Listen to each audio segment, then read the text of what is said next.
रहेंगे। हम इन दिनों में शमूएल के पुस्तक से विचार कर रहे थे।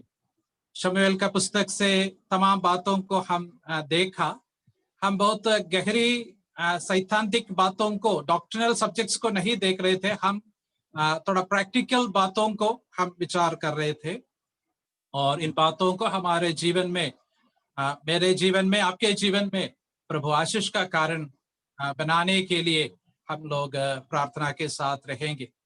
मैं शुरुआत में बताया था कि ये लॉकडाउन के दिनों में प्रभु ने मुझे इस शमूएल के पुस्तक की ओर लेकर के आया, और शमूएल के पुस्तक से काफी प्रोत्साहन दिया।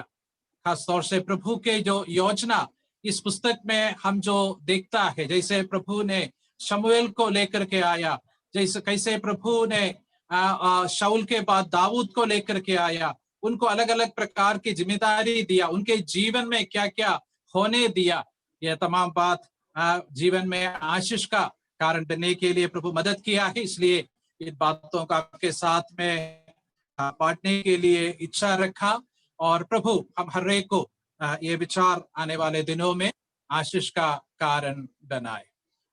हम पिछले दिनों में हम तमाम बातों को इस पहले अध्याय से मुख्य रूप से हम देखने के लिए प्रभु मदद किया। आज हमारा ध्यान मुख्य रूप से शमूएल के ऊपर में लगाने के लिए चाहता। शमूएल की माँ के विषय में हम पिछले हफ्ते देखा, उस समय के वातावरण के बारे में, परिवार के और भी बातें, तमाम बातों को हम इन दिनों में विचार किया। आज हम लोग शमूएल के ऊपर हमारे मन लगाएंगे। सबसे पहले दिन में मैं बताया था कि शमूएल को गॉड्स अमर्स मैन, ऐसा एक टाइटल प्रभु के दास W.W. फेरडे ने दिया था। तो जीवन में एक विशेष अवसर पर, आपातकालीन में प्रभु ने इस शमूएल को खड़ा किया, इस्तेमाल किया, और उनके सेवकाई को निभाने के लिए प्रभु मदद किया।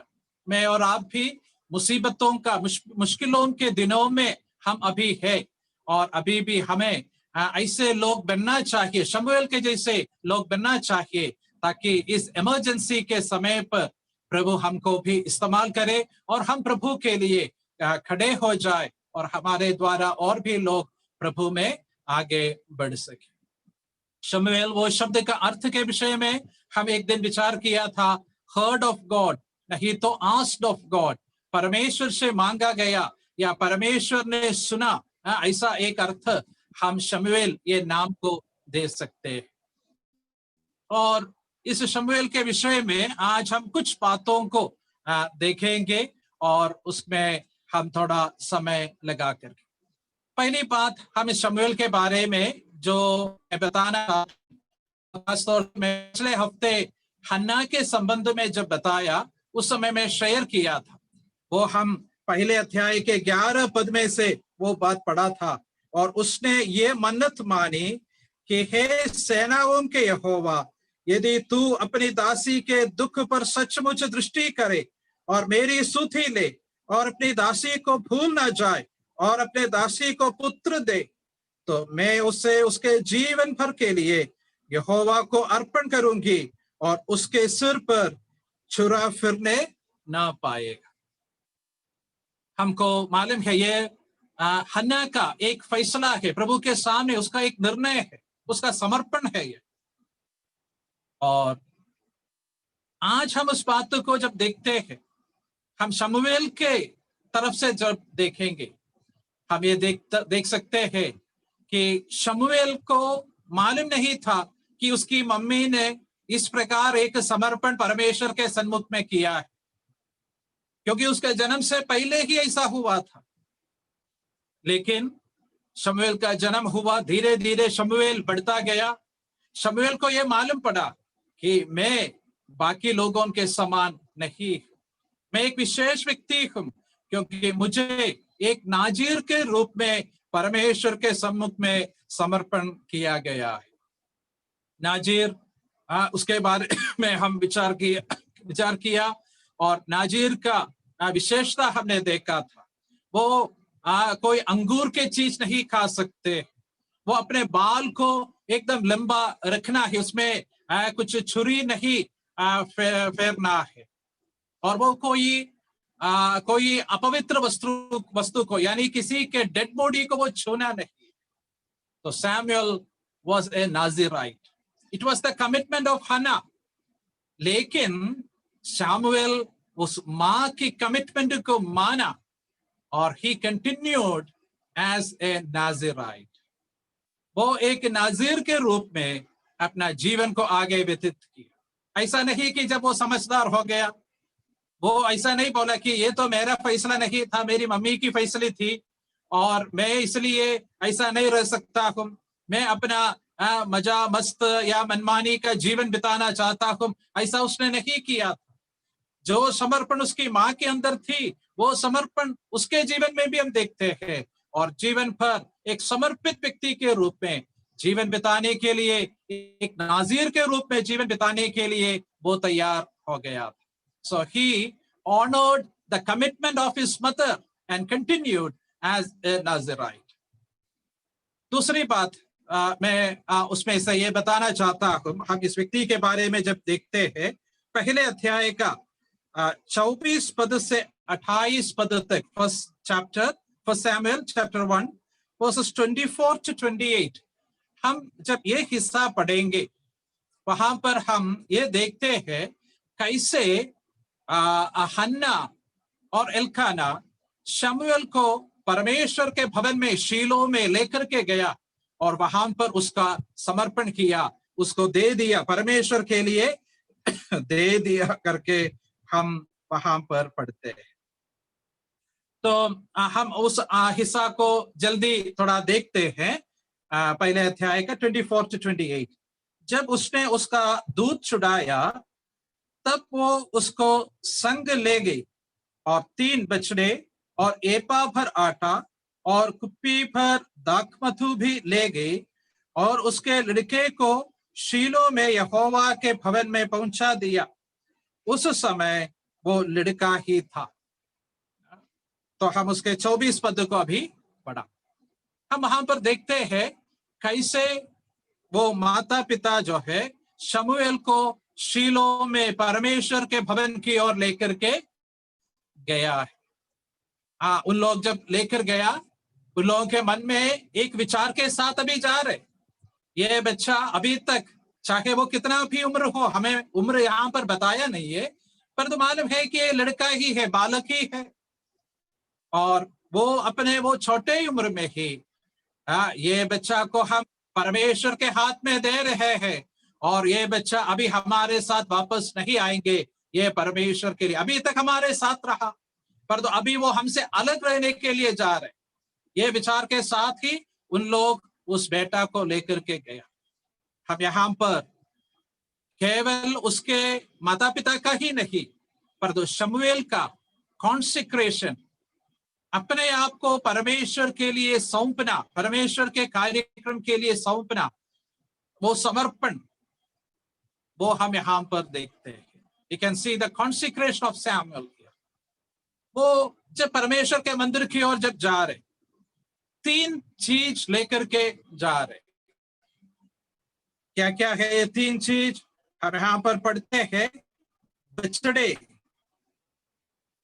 आटा और दाखमधु।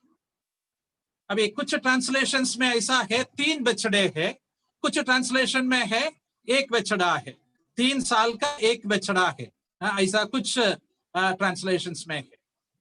So 3 things: bullock, then flour and then wine. 3 बातें लेकर के गया। समर्पण के संबंध में ये 3 बात काफी महत्वपूर्ण है। एक विश्वासी के जीवन में ये 3 बातों का बहुत ही बड़ा अर्थ है। ये 3 बात जो है वो प्रभु यीशु मसीह के विषय में भी कुछ बातें हमें बताती है। हमको मालूम है उसका जो बैकग्राउंड लिविटिकल ऑफरिंग से जुड़ करके। पहला जो है, जो बछड़ा है, बुलॉक है, वो एक दास का चित्र हमें देता है, दास का चित्र। ये बताता है कि प्रभु यीशु मसीह दास बन गया है, the servanthood of Lord Jesus Christ. दूसरा वो फ्लावर है, यानी वो जो आटा लेकर के गया है। हम जब अन्न बलि के विषय में जब सीखते हैं लेवीय व्यवस्था दूसरे अध्याय में, वहां पर भी हम आटा के विषय में पढ़ते हैं। वहां पर आटा से और महीन है, मैदा शब्द हिंदी में लिखा है, फाइन फ्लोर, ऐसा हम इंग्लिश में पढ़ते हैं, यहाँ पर फ्लोर ही लिखा है। ठीक है, ये जो है फाइन फ्लोर यानी फ्लोर जो है, it speaks of the sinlessness of the Lord Jesus Christ. प्रभु यीशु मसीह के निष्पाप अवस्था को यह दर्शाता है। प्रभु यीशु मसीह निष्पाप है। तीसरी बात वाइन है, यानी दाखमधु। वो क्या बताता है? वो sacrificial death of the Lord Jesus Christ, यानी प्रभु यीशु मसीह के वो त्यागपूर्ण जो मृत्यु है, यानी उनका बलिदान है, उसके विषय में ये बताता है। मैं ये तीन बातों को आपके सामने रखता हूं और आप आपके ही समय पर इन बातों को प्रभु यीशु मसीह के साथ जोड़ करके विचार कर सकते हैं। उनको मालूम है प्रभु यीशु मसीह कैसे एक दास बन गया। उनको दास बनने का जो उनका जो नीचे आने का जो स्तर है, उसमें कोई भी सीमा नहीं था। वो जितना नीचे आ सकता था उतना आ गया, क्योंकि हमको मालूम है कि वो इस दुनिया में जब रहा एक दास के रूप में रहा। क्रूस पर जब वो मरा एक दास जैसे मरा। वो हम फिलिपियों की पत्री दूसरे अध्याय में हम पढ़ते हैं, the servanthood of Lord Jesus Christ. वो फिलिपियंस चैप्टर 2 में हम पढ़ते हैं। तो परमेश्वर प्रभु यीशु मसीह को जब देखता है, he is pictured as a servant of the Lord, यहोवा दास के रूप में हम उसको देखते हैं। यशायाह किताब में बार बार the servant of the Lord, यहोवा का दास, उसके विषय में हम पढ़ते हैं। उसका समर्पण, उसका सीखना, उसका दुख उठाना, उसका परमेश्वर कैसे उनको उसके स्कूल में सिखाता है और छुपा करके रखता है, ऐसा तमाम बातें हम उसके विषय में सीखते हैं। प्रभु यीशु मसीह का सर्वेंट, यीशु मसीह का सिनलेसनेस, उसके विषय में हम बताने का जरूरत नहीं, क्योंकि नया नियम में हम 3 महत्वपूर्ण प्रस्ताव उसके संबंध में पढ़ते हैं। He did no sin, उसने तो पाप नहीं किया। He knew no sin, वो पाप से अनजान था। And in him was no sin, उसमें या उसके स्वभाव में पाप नहीं था। यीशु मसीह के संबंध में 3 प्रेरित लोगों का कहना है, ये पतरस और पौलुस और यूहन्ना। उन लोग हमारे सामने the sinlessness of Lord Jesus Christ, प्रभु यीशु मसीह का निष्पाप हालत हमारे सामने वो उन लोग प्रकाशित करता है। हम जब अन्न बलि के विषय में हम लेवी व्यवस्था दूसरे अध्याय में जब जाएंगे, जिसे मैं कहा वहां पर फाइन फ्लोर लिखा है, वो यीशु मसीह के जीवन के विषय में कितना सुंदर एक बात है। मैदा शब्द आटा से भी महीन है। ये बताता है प्रभु यीशु मसीह में किसी प्रकार का कोई ऐसा कण नहीं है जो उसके जीवन में बराबर नहीं है। हमारे और आपके जीवन में ऐसा होता है, कभी कुछ बातें ज्यादा है, कुछ बातें कम है। कभी प्रेम ज्यादा है और कभी सच्चाई कम है। कभी दया ज्यादा है, विश्वास योग्यता कम है। ऐसा कभी हमारे अंतर गुणों का भेद होता है। लेकिन प्रभु यीशु मसीह में सारे गुण बराबर है। A perfect balance of all attributes we can see in Christ. A fine floor, sinlessness of our Lord. फिर हम पढ़ते हैं वाइन के बारे में, दाखमधु के बारे में। इस्राएली लोग एक ड्रिंक ऑफरिंग का इस्तेमाल करता था। उन लोग बलि चढ़ाने के बाद वो ड्रिंक ऑफरिंग एक नाप है, उसके अनुसार वो दाक मधु भी वहां पर उंडेलते थे। प्रभु यीशु मसीह क्रूस पर क्या किया? He poured himself out as a drink offering. हमारे लिए वो अपने आप को उंडेल दिया है। वही शब्द हम यशायाह नबी के किताब चैप्टर 53 में हम पढ़ते हैं। He poured out his soul. अपने प्राण को उंडेल दिया है।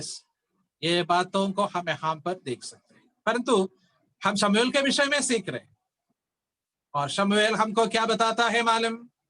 एक समर्पित जीवन का 3 महत्वपूर्ण बातें। क्या क्या है वो? पहली बात, एक दास जैसा भाव। दूसरी बात, पाप से बचे रहने का एक जीवन, यानी पवित्र जीवन। तीसरी बात, प्रभु के लिए एक त्यागपूर्ण समर्पण या त्यागपूर्ण जीवन, अपने आप को उंडेलने का एक जीवन। ये हम यहाँ पर देखते हैं।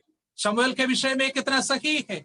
जैसे माता पिता शमूएल को लेकर के परमेश्वर के भवन में जब जाते हैं, इस भावना से, इस विचार के साथ वो वहां पर जा रहे हैं। और हम इस बात को याद रखना, ये शमूएल के जीवन में यही बात हम आखिर तक देखते हैं। पर तो आज हम ये जब विचार करते हैं, हमारे सामने एक बहुत बड़ा एक चैलेंज है, चुनौती है। वो चुनौती ये है, क्या मेरा जीवन ऐसा एक जीवन, मेरे जीवन में ये 3 गुण कैसा है? अभी हम लोग जब आत्मिक जीवन की तमाम बातों को विचार करते हैं, खास तौर से मिनिस्ट्री के बारे में विचार करते हैं, एक सुसमाचार प्रचारक, अगर आपके मन में ऐसा एक विचार आता है, तो तमाम ऐसे लोगों का नजर फोटो, यानी ऐसे लोगों के विषय में आप सोचेंगे जो बड़े ऊंचे स्तर पर है, सब जगह दिखाई देता है। मान लीजिए जैसे डॉक्टर बिली ग्राहम है, ऐसे मशहूर लोगों के जैसे। पर तो जरूरी नहीं है कि सब लोग उसी प्रकार का जीवन बिताए, और उनका जीवन का भी एक ही हिस्सा हम बाहर देखता है, बाकी हिस्सा क्या है, उन लोगों का समर्पण कितना है, उनका मेहनत कितना है, हम नहीं देखते। परंतु कभी प्रभु हमें ऐसा एक जीवन के लिए बुलाते होंगे जो बिल्कुल ओब्लिवियन में है, बिल्कुल कोई दिखता नहीं है, और हम ऐसा एकांत जगह पर बाकी सारे लोगों से दूर ऐसे रहने का जीवन होगा। पर तो हम ये बात को याद रखना, चाहे हम सबके सामने हो या एकदम अकेला एकांत जगह पर भी हो, तो प्रभु हमसे ये चाहता है, बी ए सर्वेंट, एक दास का भाव। दास का भाव हमारे जीवन में ये बहुत जरूरी है। एक विश्वासी के जीवन में, केवल सेवकों की बात नहीं कर रहे, एक विश्वासी के जीवन में भी एक दास का भाव चाहता है। फिलिपियों की पत्री में जब कहता है यीशु मसीह का दासत्व के विषय में बोलने के समय पर, ये नहीं कहता है केवल सुसमाचार प्रचारक या अगुवे लोगों को ये भाव हो, ऐसा नहीं बताता है। बताता है कि तुमको इस मसीह का भाव हो, मतलब हर एक विश्वासी को वहां पर वो चाहता है। प्रभु यीशु मसीह के प्रेरित लोग अपने आप को डूलोस बुलाता था, यानी गुलाम बुलाता था। क्यों? क्योंकि उनके गुरु, उनका प्रभु भी अपने आप को गुलाम बनाया है, और एक गुलाम को अपना कोई हक नहीं, वो ये नहीं बोल सकता है कि मुझे ऐसा ऐसा चीजें जरूर देना है, ऐसा बोल नहीं सकता है। Yes no right. एक स्लेव को प्रतिदिन अपने स्वामी की ओर देखना पड़ता है। जैसे हम भजन संगीता में पढ़ते हैं कि स्वामी के हाथ के ओर वो देखता है। स्वामी का हाथ को क्या विशेषता है? इस हाथ से वो कभी उनको इशारा करके डायरेक्शन देता है क्या करना है। इस हाथ से, मतलब स्वामी अपने हाथ से उसको भोजन देता है। स्वामी अपने हाथ से उनको पकार देता है। स्वामी अपने हाथ से कभी उनकी गलती है तो उनको डांटता है या मारता भी है। तो या वो स्लेव हमेशा उस स्वामी के हाथ की ओर देखता है। मेरे प्रिय भाइयों, हम लोग भी सेवक है, हम लोग भी दास लोग हैं, और हमारा आंख भी उस स्वामी की ओर जाना चाहिए। दूसरी बात हम पढ़ते हैं एक पवित्र जीवन। हम इस प्रकार पढ़ते हैं कि इस शमूएल के बारे में पहला शमूएल उसका 9वें अध्याय में आप आइए और उसके 6 पद में इस शमूएल के विषय में हम ऐसे पढ़ते हैं। 1 Samuel chapter 9 and verse 6, वहां पर हम ऐसे देखते हैं,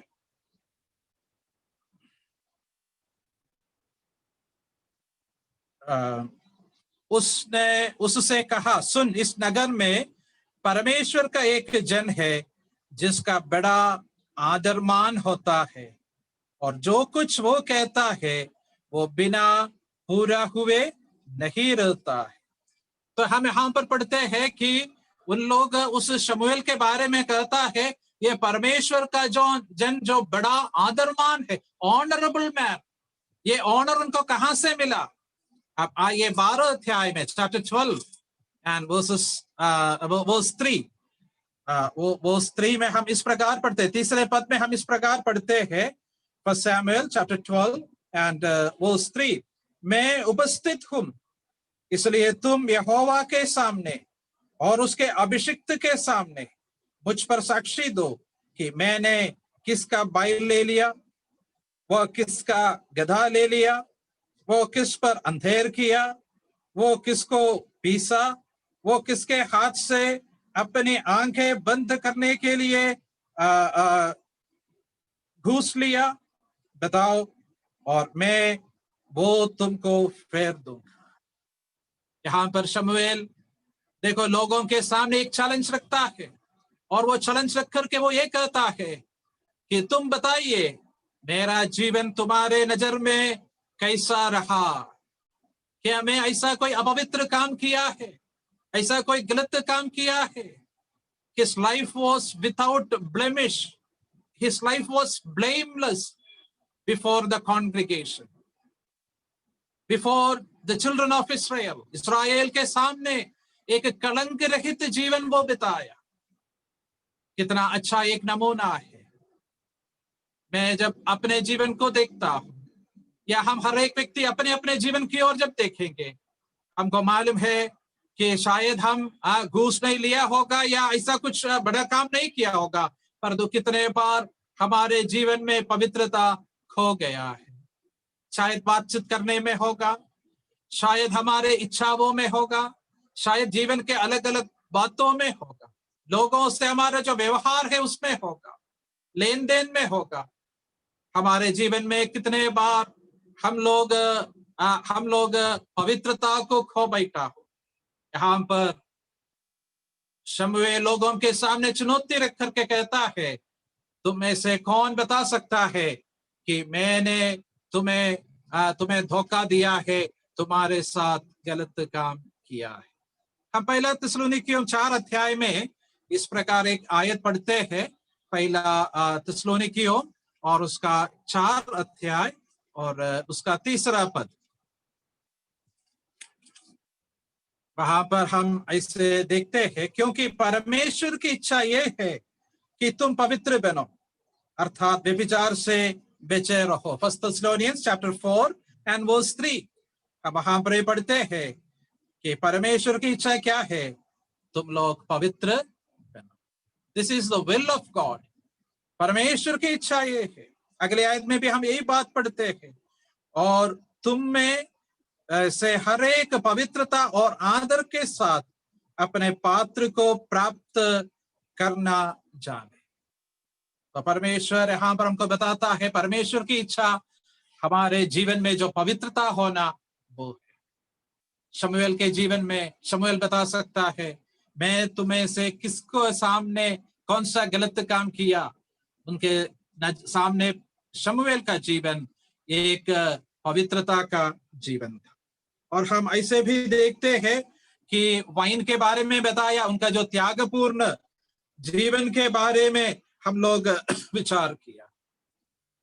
शमूएल अपने जीवन में बाकी लोगों के जैसे दुनिया का कोई आनंद नहीं उठाया।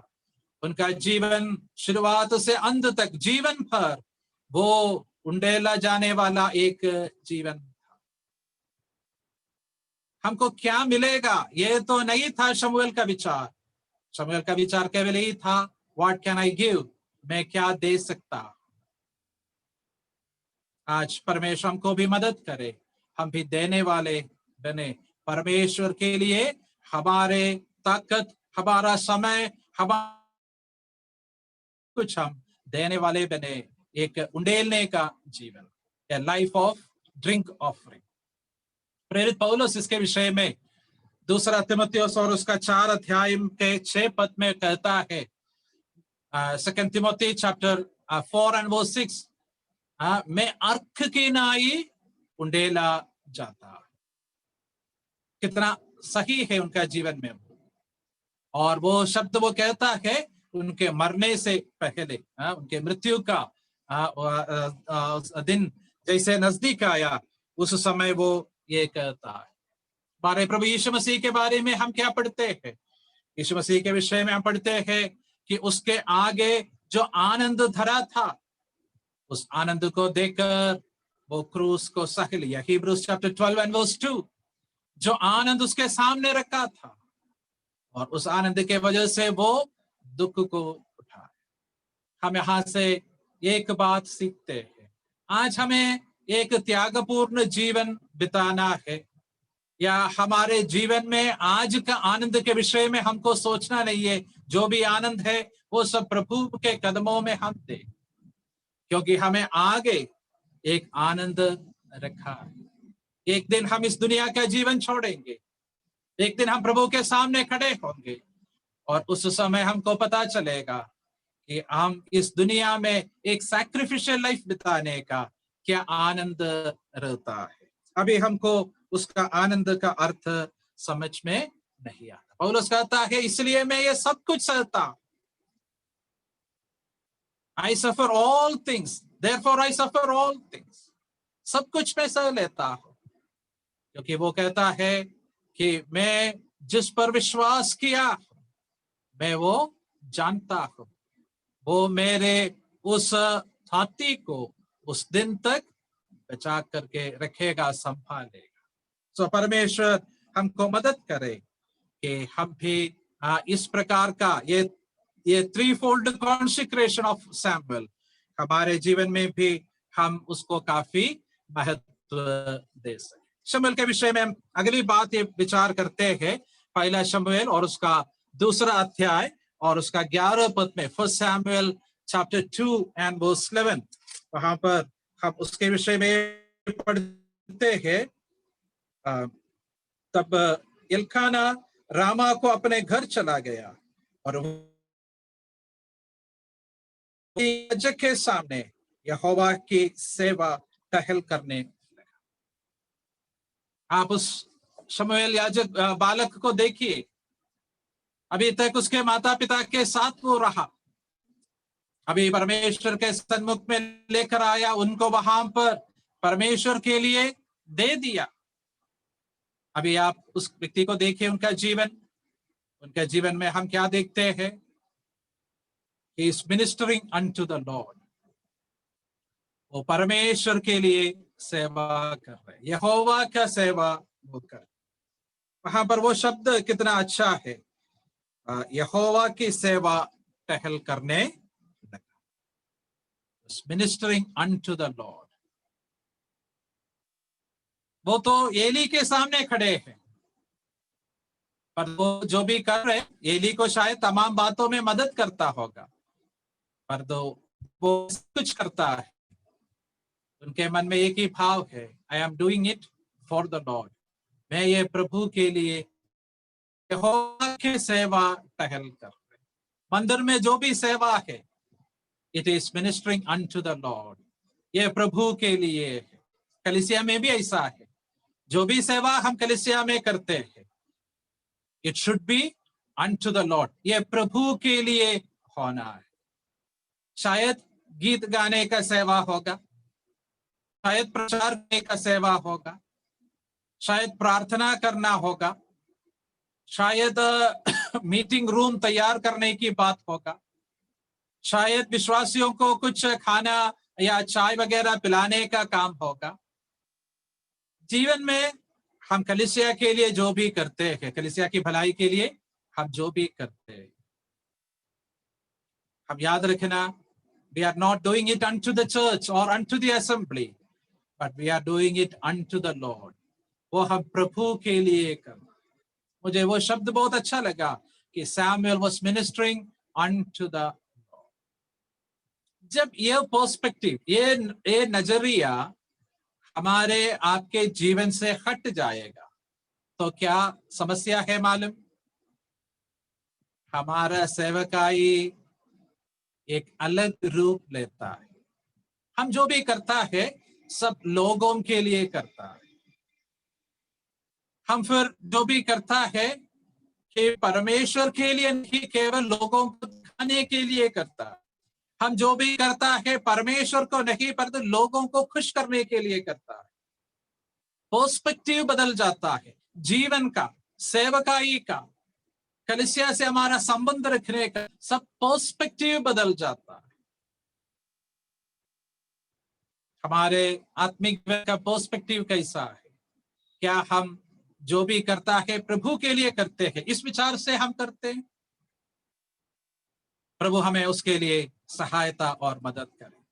दूसरा एक बैकग्राउंड में है, लेकिन प्रेरित पौलुस हमको इस प्रकार कहता है, कुलुस्सियों की पत्री और उसका 3 अध्याय का 23 and 24, कोलोसियंस चैप्टर 3 वर्सेस 23 and 24, वहां पर एक दूसरा एक बैकग्राउंड में खड़े होकर के पौलुस इस प्रकार कहता है, वो एम्प्लॉई एम्प्लॉयर रिलेशनशिप के बारे में कहते हुए वो कहता है उसका 23 में, और जो कुछ तुम करते हो तन मन से करो, ये समझकर कि मनुष्यों के लिए नहीं परंतु प्रभु के लिए करते हो, क्योंकि तुम जानते हो कि तुम्हें इसके बदले प्रभु से मीरास मिलेगी।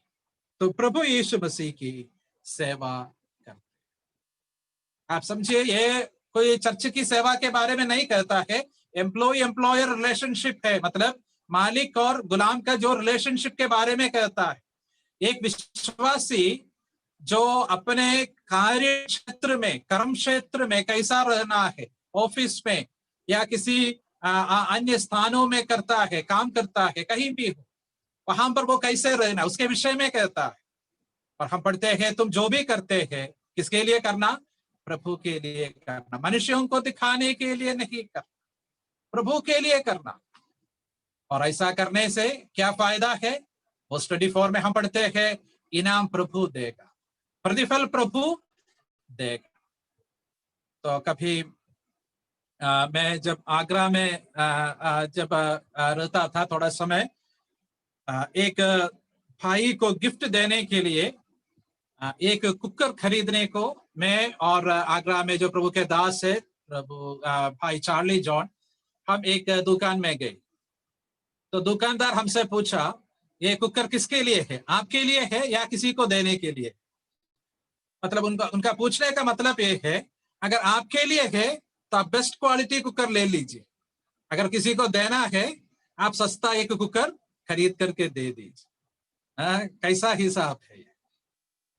कभी कभी हम लोग दूसरों के लिए जो करते हैं, हम सोचते हैं वो लो क्वालिटी जॉब हो, पर अपने लिए हम जो करते हैं वो अच्छी क्वालिटी का हो। परमेश्वर कहता है, तुम जो भी करते हैं सब अच्छा क्वालिटी का काम करो, क्योंकि प्रतिफल देने वाला कोई मनुष्य नहीं, तुम्हारा मालिक नहीं, वो शायद गाली देता होगा परंतु तुम्हें प्रतिफल देने वाला परमेश्वर है।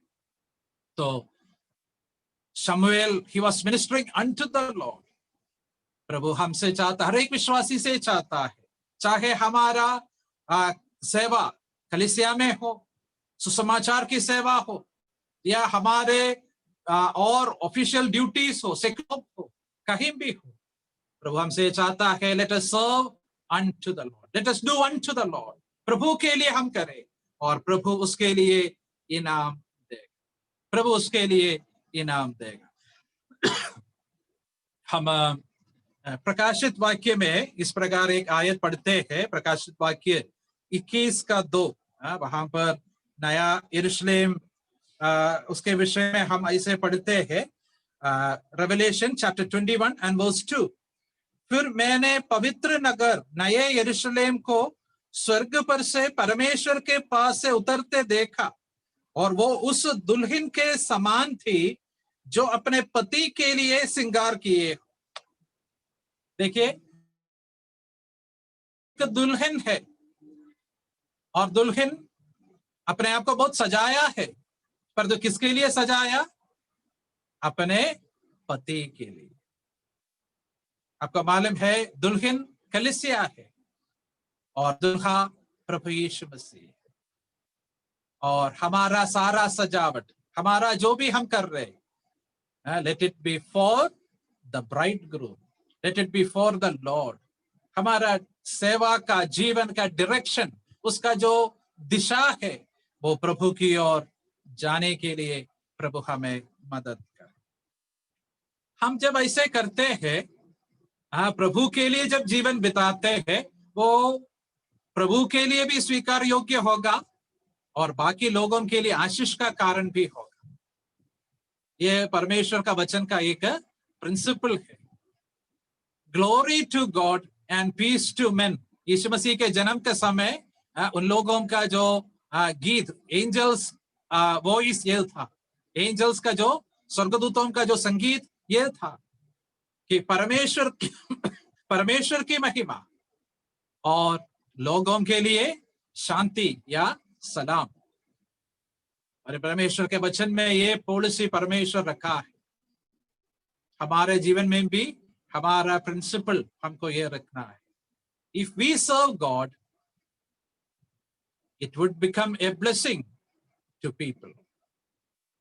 हम उसको उल्टा करें, मतलब परमेश्वर की ओर सेवा करने के बजाय हम लोगों की ओर सेवा करें, तो कभी वो सेवा फिलहाल लोगों के लिए अच्छा लगता होगा, पर वो इतना आशीषमय होना जरूरी नहीं है, और परमेश्वर उससे खुश होना भी जरूरी नहीं है। सो हमारा वो पर्सपेक्टिव को हम सही तरीके से रखने के लिए परमेश्वर को मदद करें। Come, let us look to 1 Samuel chapter 2 and verse 18। पहला शमूएल 2 का 18 पद में हम देखते हैं। 18 पद कैसे शुरू होता है, देखिए। परंतु शमूएल जो बालक था, सनी का एपोद पहने हुए यहोवा के सामने सेवा टहल किया करता था। मैं वहां पर आपका ध्यान एक शब्द की ओर ले आना चाहता हूं। Chapter 2 and verse 18, but Samuel, परंतु शमूएल। क्यों मैं ऐसा बताया? क्योंकि उसके पीछे कुछ लोगों के बारे में हम पढ़ते हैं। उसके 12 पद से 17 पद तक हम किसी के बारे में पढ़ते हैं, और उनके विषय में बोलने के बाद परमेश्वर की आत्मा हमको बोल रहे परंतु शमूएल। इसका मतलब शमूएल उन लोगों के समान नहीं थे, शमूएल उन लोगों के समान नहीं थे। तो here we can see his separation. हम उसके अलगाव है हम पर देखते हैं। सो we saw his Nazirite, we saw his consecration, we saw his ministry, and here we can see his separation. उसका अलगाव हम यहाँ पर देखते हैं।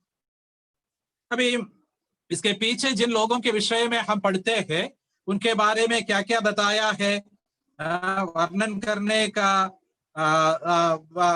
का इच्छा अभी मुझे नहीं है, पर तो मैं केवल वो बताना चाहता हूँ। चैप्टर 2 वर्सेस 12 to 17, 12 से 17 पदों तक हम जब देखेगा, वहां पर हम होफ्नी और फिनहास जो एली के बच्चे थे उनके विषय में देखते। उन लोग क्या करते थे? They were mocking the sacrifices of God. परमेश्वर के मंदिर में जो बलिदान लाए जाते थे, उन बलिदानों को उन लोग अपमान करते थे, उनका निंदा करते थे। They were mocking the sacrifices of God. और हम दूसरे अध्याय के 22 पद में आएंगे। वहां पर हम पढ़ते हैं कि उन लोगों का नैतिक जीवन कितना गड़बड़ था, इमोरल लाइफ। ये एली के संतान के विषय में है। दूसरे अध्याय के 25 पद में हम पढ़ते हैं एली उनको डांटने का कोशिश किया, chapter 2 and verse 25, but they were disobedient. उन लोग उस एली के बातों को मानने के लिए तैयार नहीं था, ना मानने वाले लोग थे। और बाद में परमेश्वर जब शमूएल से बात करता है, चैप्टर 3 and verse 13, 3 अध्याय का 13 पद में परमेश्वर शमूएल से उन लोगों के विषय में कहता है, they were blaspheming the name of God, परमेश्वर के नाम का निंदा कर रहे थे। देखो, उन लोगों का स्वभाव वो था, एली के बच्चे हैं, याजक लोग हैं, सैक्रिफाइसेस को उन लोग निंदा करते थे, अपमान करते थे, तुच्छ समझते थे। उन लोग नैतिक रूप से गड़बड़ चाल चलते थे। उनको आप देखिए, उन लोग अपने पिता की बातों को नहीं मानता था और उन लोग परमेश्वर का निंदा करता था। ऐसा एक जीवन था उन लोगों का जीवन। परंतु शमूएल, एक डिफरेंस, एक सेपरेशन हम देखते हैं। परंतु परमेश्वर हमारे जीवन में ये बात को पालन करने के लिए सहायता और मदद करे। तमाम प्रकार के जवान भाई बहन लोग मुझे सुन रहे हैं। हम लोग ऐसे एक दुनिया में रहते हैं जिनका ये होफ्नी और फिनहास के स्वभाव जैसे है। लेकिन क्या परमेश्वर हमको देख करके कह सकते हैं, परंतु इसने ऐसा हमारे विषय में एक डिफरेंट, एक अलग सा राय बताने के लिए, कमेंट बताने के लिए परमेश्वर के पास हो, या हम भी उनके समान हैं?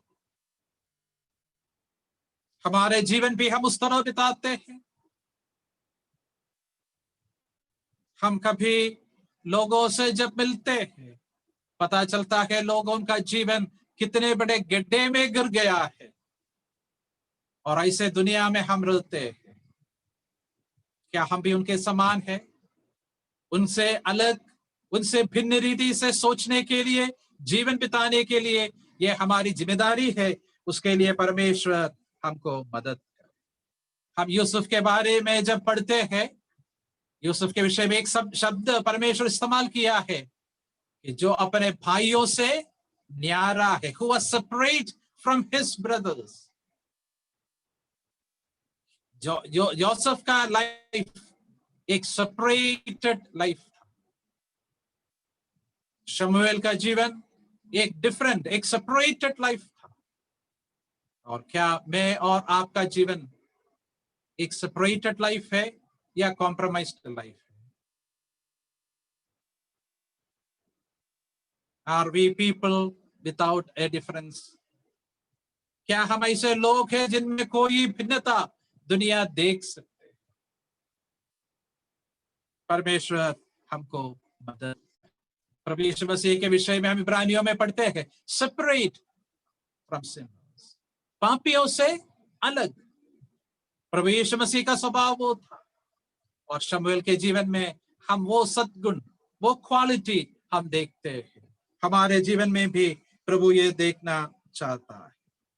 ऐसा वो रहने से क्या फायदा हुआ है? हम इस प्रकार पढ़ते हैं दूसरे अध्याय में, चैप्टर 2 and verse 26, परंतु शमूएल बालक बढ़ता गया और यहोवा और मनुष्य दोनों उससे प्रसन्न रहते थे। He found favor before God and men। परमेश्वर और मनुष्य शमूएल के जीवन से प्रसन्न था। कारण क्या है? Because of his separated life, उनके अलग सा जीवन। परमेश्वर ये हमसे चाहते हैं। अलगाव का सबसे महत्वपूर्ण दृष्टांत है इब्राहिम। इब्राहिम के विषय में हम उत्पत्ति के पुस्तक में पढ़ते हैं। आज भी हम इब्राहिम के विषय में क्यों चर्चा करते हैं? Because of his separation. Ibrahim के जीवन में इब्राहिम जिन बातों से अलग अलग गया, उन बातों के वजह से आज हम इब्राहिम का तारीफ करते हैं। इब्राहिम का separation, it was pleasing to God, परमेश्वर के लिए वो भावता हुआ था, and it was a blessing to us, ये हमारे लिए भी आशीष का कारण है। तो परमेश्वर हमको शमूएल जैसे एक अलग सा जीवन बिताने वाले बनने के लिए मदद करें। हम फिर इस शमूएल के बारे में ये पढ़ते हैं कि ये शमूएल he was a man of God, परमेश्वर का जन है। फर्स्ट सैमुएल चैप्टर 9 एंड वो 6, वहां पर हम वो पढ़ते हैं, परमेश्वर का जन। वो शब्द का वर्णन मैं करना नहीं चाहता, पर इतना मैं बताना चाहता हूं, सारे लोग परमेश्वर के हैं सृष्टि के वजह से। We all belong to God because of creation. जो लोग उद्धार पाए हैं, all believers belong to God because of redemption. जो उद्धार पाए हैं उन लोग उद्धार के वजह से करके, लेकिन उससे बढ़कर जो लोग अलगाव के जीवन बिताते हैं, वे लोग एक स्पेशल रूप से परमेश्वर के। इसके बारे में दूसरा कुरिन्थियों 2 Corinthians chapter 6, दूसरा कुरिन्थियों 6 अध्याय में हम लोग पढ़ते हैं। परमेश्वर कहता है, तुम अपवित्र वस्तुओं को नहीं छुएगा, तो मैं तुम्हारा परमेश्वर और तुम लोग मेरे बेटे बेटियां। एक स्पेशल रिलेशनशिप। और शमूएल के जीवन में हम ये देखते हैं, मैन। हम आगे ये एक बात और देखते हैं, और वो बात ये है, he was a faithful prophet, chapter 3 और उसका 20 पद में हम पढ़ते हैं। और दान से बरशेबा तक के रहने वाले इस्राएलियों ने जान लिया कि शमूएल यहोवा का नबी होने के लिए नियुक्त किया गया है। इंग्लिश में फेथफुल प्रॉफिट, ऐसा एक शब्द हमको वहां पर मिलता है, या हम कुछ भाषा में फेथफुल प्रॉफिट ऐसा हमको पढ़ने के लिए मिलता है।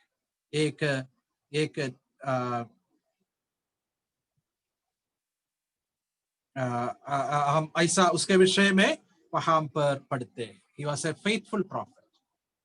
आखिर में he was an exemplary leader. एक आदर्श नेता था शमूएल। इसके विषय में हम लोग 12 अध्याय में जब जाएंगे, वहां पर हमको पढ़ने के लिए मिलता है। हम उसके निष्कलंक जीवन के बारे में 12 अध्याय से विचार किया। आगे जब जाएंगे, परमेश्वर के वचन में उनका जो ज्ञान, उसके विषय में हम देखते हैं। फिर हम देखते हैं कि कैसे वो लोगों को डांटते हैं उनके पाप के विषय में। अभी हमको मालूम है, अगर कोई व्यक्ति हमें हमारे गलतियों के विषय में डांटता है, क्या हम उनको, ऐसे लोगों को एक अच्छा नेता के रूप में मानेंगे? नहीं, हम बोलेंगे नहीं, वो तो हमारा गलती ढूंढने के लिए पड़ा है। जब मैं इटावा में रहता था, उधर हमारे विश्वासी भाई के एक लड़का था, लेकिन उनका आत्मिक जीवन बिल्कुल सही नहीं था। वो प्रभु को ग्रहण भी नहीं किया था, बहुत उल्टा चाल चलता था। तो वो कभी 1-2 दिन के लिए अच्छा होकर के हमारे पास आएंगे, फिर भी वही काम करता था। और बाद में वो लोगों को बताने लगा कि इसके नजर में हम कभी अच्छे नहीं रह पाएंगे। परमेश्वर क्या कहता है कि हमारे पापों को परमेश्वर बताता है। क्यों? क्योंकि परमेश्वर हमसे प्रेम करता है। शमूएल लोगों को उनकी गलतियों के विषय में बताया था, अपना गुस्सा निकालने के लिए नहीं, पर उनके जीवन में सुधार लाने के। वो एक आदर्श नेता का गुण है। और हम ये पढ़ते हैं कि शमूएल वहां पर लोगों के लिए प्रार्थना करने वाला एक व्यक्ति था, एक नेता था। As an exemplary leader, हम उस शमूएल के जीवन में उसका ब्लेमलेसनेस हम देखते हैं उसका वचन में जो ज्ञान है और वो लोगों को डांटता है, rebuking the sins of the people, और लोगों के लिए प्रार्थना करता है, प्रेइंग फॉर द पीपल। ऐसा हम उसके विषय में देखते हैं। शमूएल के बारे में हम अलग अलग बातों को देख रहे थे। He was a Nazirite. वो एक नाजीर बदस्त था। He was a man of consecration, समर्पित व्यक्ति था। His perspective was to serve unto the Lord. उसका नजरिया यह था कि प्रभु के लिए सेवा करना। और हम ये देखा, he was a man of separation, अलगाव का एक व्यक्ति था। हमने ये देखा कि वो एक फेथफुल प्रॉफिट था, विश्वस्त नबी था। और he was a man of God, परमेश्वर का जन था। और he was an exemplary leader, एक आदर्श नेता था वो। शमूएल का ये जीवन मेरे लिए और आपके लिए एक चुनौती है। His life is a great challenge. परमेश्वर हमको मदद करे कि हमारे जीवन में शमूएल के ओर हम देख करके परमेश्वर के योग्य, उसको खुश करने का एक जीवन बिताने के लिए इन वचनों के द्वारा, इन विचारों के द्वारा परमेश्वर हर एक को सहायता और मदद करे। उसके नाम की महिमा हो। मैं समाप्त करने के साथ साथ फिर से पिछले